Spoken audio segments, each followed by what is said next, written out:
All Indiana Politics is your premier source for Indiana politics. Focusing on issues that matter to you. I still want us to be the best in the Midwest. We can't afford another lockdown. Give the citizens of this country the relief they need. Education in the state of Indiana remains priority number one. In-depth, nonpartisan coverage. We don't know exactly where the economy will be in January. People are worried with good reason. Exclusive interviews with Indiana's political leaders. We have the resources here in the state of Indiana to care for those who are in need. Expert analysis on critical legislation. We need to reform those laws. This recovery is going to take some time. We've got to anticipate that there'll be a budget shortfall. From Wish TV, this is All Indiana Politics Podcast on the All Indiana Podcast Network. Good Sunday morning. Welcome to another edition of All Indiana Politics. I'm Phil Sanchez. An Indiana lawyer who worked in the Reagan White House has endorsed Kamala Harris for president. Peter Rusthoven was an associate counsel to President Ronald Reagan. He's one of a dozen former Republican White House lawyers backing Harris. He sat down with our government reporter Garret Bergquist to explain why. Joining us now is former White House associate counsel Peter Rusthoven. Peter, thank you for coming in today. My pleasure. Thank you. So you're one of a dozen former White House lawyers who worked in Republican administrations and have endorsed Kamala Harris for president. What led you to that? I think that one of the things you learn working in the White House, and one of the things I think Americans just learn, is that a character is far more important than where you stand on any tax issue, any economic issue. And in this case, I agree with, candidly, a number of former Donald Trump cabinet officers, as well as his vice president, that he's manifestly unfit for office. And therefore should not again hold that office. One of the things that distinguishes us, distinguishes this country from other parts of the world. But one thing until 2020 we could claim was we always had the peaceful transfer of power. And any president who tries to fight the peaceful transfer of power, who incites others to end up storming the Capitol, and in an incident where 5 people lost their lives, to my mind, should never again hold the office of President of the United States. How did this group endorsement come about? Oh, I think many of us know each other and have talked about it and share the same views, not identically on every issue, but we're all pretty much conservatives. That's why we worked in those administrations. If you want to talk tax policy or size, what the size and scope of government should be, that's why I've been for Reagan since I've been for Reagan since he gave a speech in 1964 for Barry Goldwater when I was not even in my teens. But we share those views. But the other view we share is the one I just tried to articulate, which is a deep love for the country, a recognition that whatever our differences with those in another party or on a particular policy issue, we share a commitment to fundamental rules of decency, the rule of law, and democracy. And in talking about it, I just decided, at some point you take a stand. And whether our stand is particularly important or not, if it affects anybody to know that people who worked for Ronald Reagan, people who work for George H.W. Bush, people who work for George W. Bush, who have profoundly conservative political views, believe that it's far, far more important that the person we elect as president be someone who will accept the results of elections and someone who will not attempt to overthrow them, and that we get back to what we used to be as a country and, candidly, what we used to be as a Republican Party. In trying to keep Donald Trump out of the Oval Office, though, why endorse someone whose track record and whose policy proposals are, frankly, at cross purposes with the ideals of pre-Trump conservatism? What's more important? That's what it comes down to. What's more important for what we are as a people, and where we move on from here? One of these two individuals is going to be President of the United States come January of 2025. It is, to use the term, it's a binary choice. It's him or it's her. Which of them do you believe is better for the country? Is either of them disqualified by reasons of character and integrity? I mean, the answer for her, she's not disqualified by reasons of character and integrity. She is a center left, and maybe even leans a little more left than she does center. But she's going to accept the results of the election. She is not going to do something fundamentally irresponsible in terms of the core values of the country, which have to do with respecting opponents, respecting the results of elections. You know, and candidly, if you listen to her campaign, she's not the one who was doing things like calling names or, you know, I mean, good heavens, let's just talk about how we want our children to behave. You have a former president, candidate for president, who says things like, "I'm better looking than she is." Seriously? This is how you talk if you want to be president of the United States? You have, if you read the things he posts on Twitter, now X, if you read the things he says in speeches, he will say in the course of weeks things that throughout our history would have disqualified anyone else from serving in the office. I recognize that people have very strong feelings about this, and that's fine. And I think we should respect people whose views differ from our own. But at some level, we have to have a consensus about the sort of baseline character, integrity, trustworthiness of the person who holds that office. And if anyone has demonstrated candidly that he is about himself, I'm not even sure on the issues that we describe as differences between Republicans and Democrats. It's not clear to me that he really has any deep personal convictions. He has been all over the lot, for example, on an issue about which I care, which is protection of unborn life. You know, and he's now moving away from that yet again. I don't think anyone can candidly look at him and deny what they see. But why support someone like Kamala Harris, who, as I mentioned earlier, is at essentially philosophical cross purposes with traditional conservatism, instead of a different candidate, such as, say, the Libertarian candidate, Chase Oliver? The Libertarian candidate you just mentioned is known to a fraction of the people who live in the United States of America. He is not going to be the next president of the United States. I mean, you face up to in life, you face up to the choices that are in front of you. Those of us with children know that you will hear someone say, "Well, why is this so? Why can't it be this?" And and the response, I hope as a responsible parent, is because that's not your choice. It is going to be A or B. You have the responsibility to choose. You have the responsibility to make that choice in a responsible way. One of these two people is going to be president of the United States. One of them, in my judgment, is manifestly unfit. That judgment is shared by people who worked with him in his cabinet and in the White House. He is manifestly unfit. I disagree with her on any number of issues. Issues that used to be the most important things in our politics. Now the most important thing in our politics is, do we share a commitment to the rule of law? Do we share a commitment to the peaceful transfer of power? Do we share the understanding that character is the most important thing for anyone who bears that solemn trust and responsibility? Maybe when I was younger I got spoiled because I worked with a person who, whatever you thought of him, everybody knew he was sincere, he was decent, he was well motivated, and he had personal character. His name was Ronald Reagan. Biggest blessing of certainly my career to have a chance to work with him. But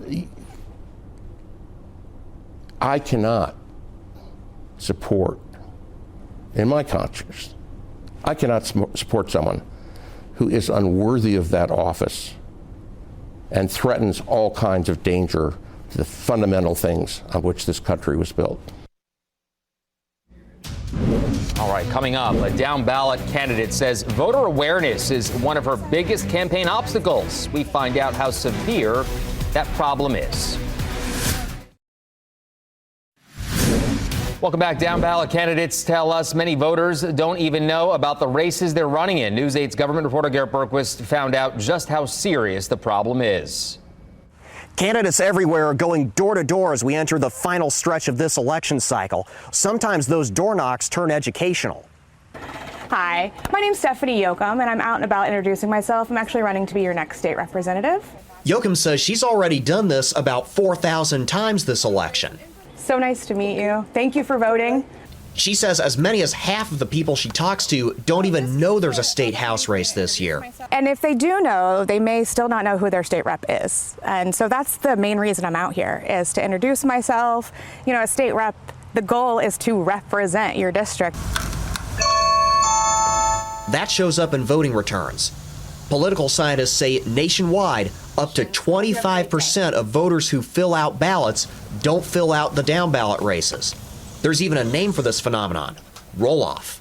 Candidates across the ballot see it because when they look at the number of voters who actually voted in their races compared to the top of the ticket, they do see that sizable difference, not because they're in a smaller district, but also because a smaller percentage of people made a choice. Benyon says that's a problem because the down-ballot races are just as important as those for the president and Congress. The state legislature determines whether you have access to things like abortion, guns, certain kinds of education, and also health care. Those are really important things that affect people's daily lives, and those are decisions made by the state legislature, not by the president of the U.S., and generally not by Congress. She says between now and Election Day, plan out when and where you'll vote. Look up who is running in your area and research them. I think the most important thing is that their voice really does matter. Last session, there were races that were within 200 votes. And so every single person coming out, their vote really matters, especially in the down-ballot races where the districts are so much smaller than when you think about the entirety of the United States. Yokum says the act of researching and talking to candidates is as important as voting itself. I've knocked on doors and ended up in a conversation with folks who have said that they probably won't vote for me because I'm not on the party ticket that they typically vote for, but we still end up having really positive conversations. You have until October 7th to register to vote. We've made it easy for you to both check your voter registration and see who is on your ballot.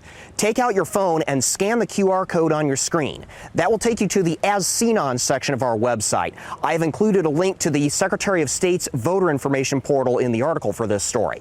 In Fishers, I'm Garret Bergquist for Wish TV, wishtv.com, or follow us on Facebook for updates. All right, coming up, Indiana's best political team on Harris's endorsements and a new lawsuit over IU's campus expression policy. And welcome back to All Indiana Politics as we welcome in two members of Indiana's best political team, Republican Mario Masalamani and Democrat Ariel Brandy. Good to see you both. Let's begin with that interview we heard at the beginning of this show with Peter Rusthoven. Mario, we'll start with you here. Some Republicans broke with Trump, as you know, 4 years ago as well. Are we looking at a repeat of 2020?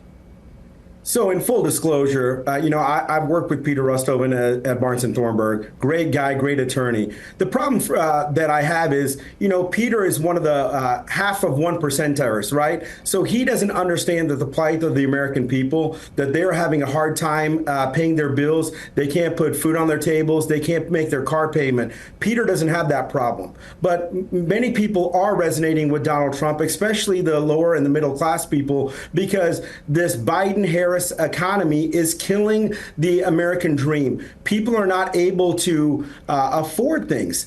Cost of living has gone up. People can't afford to buy their first houses. They're living with their parents still. I do criminal defense law. We have so many people coming in to our office talking about the fact that they can't pay their bills. They're struggling. They're barely living paycheck to paycheck. And that's the last 4 years of the Kamala Biden administration. And we need Donald Trump because, if past is a prologue, we saw what Donald Trump did in 4 years. The economy was booming. People had money. People were spending that money, and people's lives were better. The economy was so much better, and we had no issues really in foreign policy. Right now, we're helping out with two different wars, one in the Middle East, one in Ukraine. That wasn't occurring during Donald Trump's administration. And the Kamala Biden administration, if she gets reelected, will be another 4 years that this American public cannot and survive through. Ariel, I'll let you respond to all of that. Also, how well do voters, from a political standpoint, respond to cross-party endorsements like these?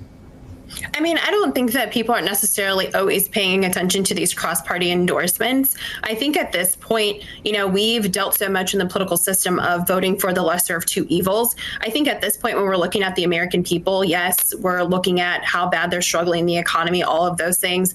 But at the end of the day, it is basic decency, how we're talking to each other when we're on the public stage, especially in national politics, and how we're upholding the law and democracy. We've seen that blatant disrespect from Donald Trump and how he has acted towards Vice President Kamala Harris during this race. And I think that's something that turns people completely off from politics. They want to see something different.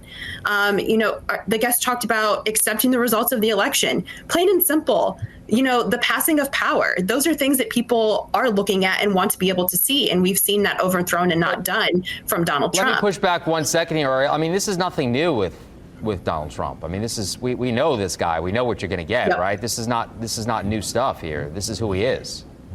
Yeah, and I think people want to be able to see different. I think, we have been able to see Republicans speak up and say he has not met the expectations of what I thought was supposed to be a leader at this level or what I thought that I was going to see in my party. Yeah.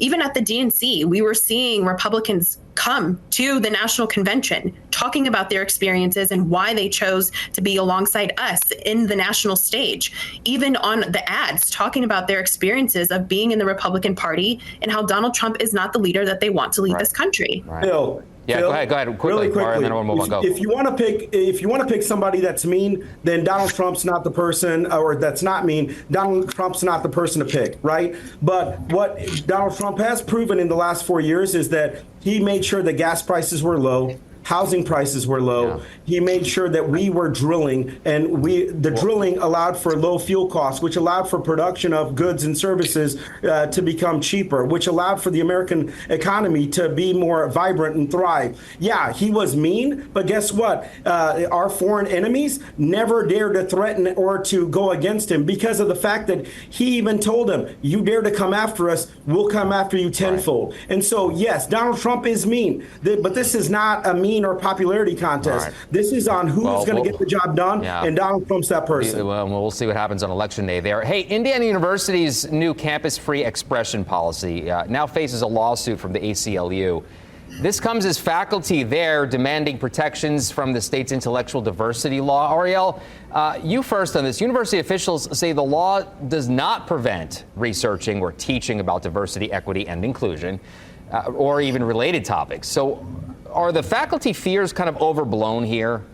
No, I don't think so. I mean, we're seeing even in our own state legislature, the censoring, the book banning, the not wanting to talk about certain subjects in the classroom. I mean, we should have known it was going to trickle into higher education too at this point, if it's also coming from the Supreme Court and how we were, overturning the fact that, affirmative action isn't something that we can have anymore in this country. So I don't think they're overreacting. I think what we're running into is a complete infringement on the First Amendment right of being able to have free speech. If you're a student and you can't even walk on campus between the hours of, 11 p.m. and 6 a.m. with a T-shirt that says something that you're aligned with, or organizing on campus, organizing is the backbone of this country. Right. It is how so many of these movements have been built for the democracy that we have today. So restricting students in an environment where they should be learning, exercising those rights and being able to do so, it's restrictive. 11 p.m. does seem kind of early, especially for college students. Hey, Mario, I'll let you weigh in as well. Also, will the lawsuit hold up in court?